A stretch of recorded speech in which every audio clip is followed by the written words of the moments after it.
ओम नमो भगवते वासुदेवाय नमः।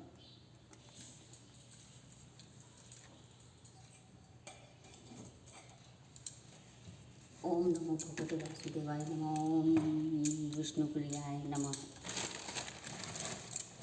ओम विष्णुप्रियाय नमो नमः। ओम विष्णु नमो नमः। ओम विष्णुप्रियाय नमो नमः। ओम नमो भगवते वासुदेवाय नमः। ओम नमो विष्णुप्रियाय नमो नमः। जय गणेश। ओम गंगाम्बताय नमः।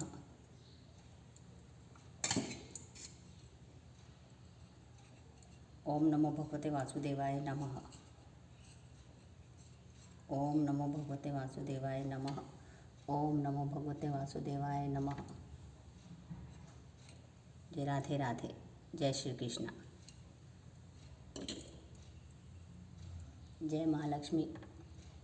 ओम नमो विष्णुप्रियाय नमो नमः। ओम विष्णुप्रियाय नमो नमः।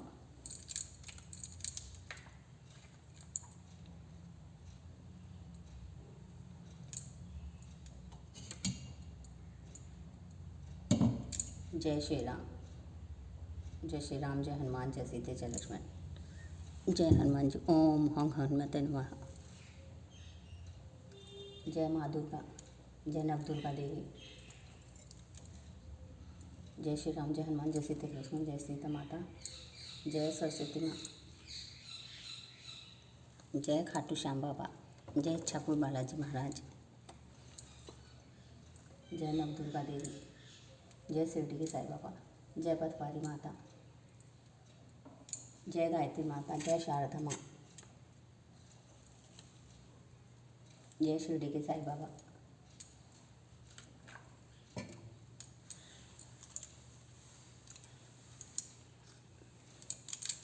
जय शंख।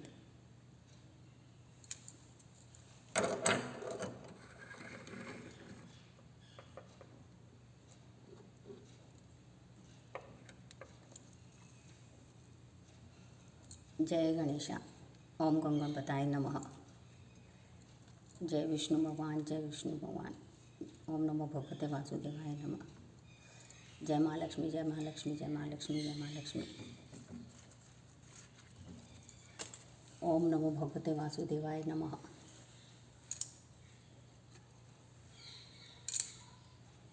ओम महालक्ष्मी नमः।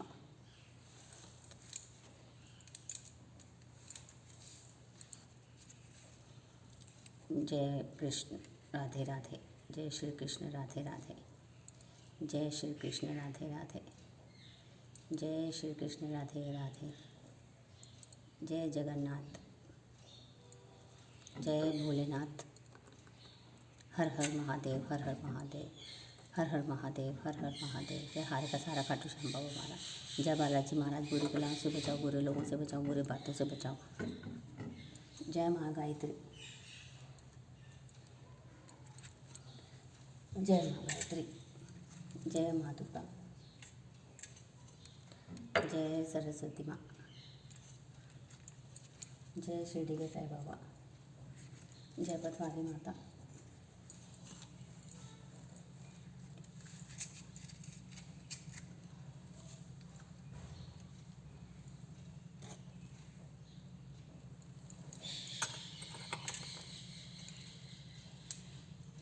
ओम नमो भगवते वासुदेवाय नमः। ओम नमो भगवते वासुदेवाय नमः। ओम नमो भगवते वासुदेवाय नमः। ओम नमो भगवते वासुदेवाय नमः। ओम नमो भगवते वासुदेवाय नमः। ओम नमो भगवते वासुदेवाय नमः। ओम नमो भगवते वासुदेवाय नमः। ओम नमो भगवते वासुदेवाय नमः। ओम नमो भगवते वासुदेवाय नमः। ओम नमो भगवते वासुदेवाय नमः। ओम नमो भगवते वासुदेवाय नमः। ओम नमो भगवते वासुदेवाय नमः। ओम नमो भगवते वासुदेवाय नमः। ओम विष्णुप्रियाय नमो नमः। ओम विष्णुप्रियाय नमो नमः। ओम विष्णुप्रियाय नमो नमः। ओम विष्णुप्रियाय नमो नमः। ओम नमो भगवते वासुदेवाय नमः। ओम विष्णुप्रियाय नमो नमः। ओम विष्णुप्रियाय नमो नमः। ओम विष्णुप्रियाय नमो नमः। ओम विष्णुप्रियाय नमो नमः। ओम नमो भगवते वासुदेवाय नमः।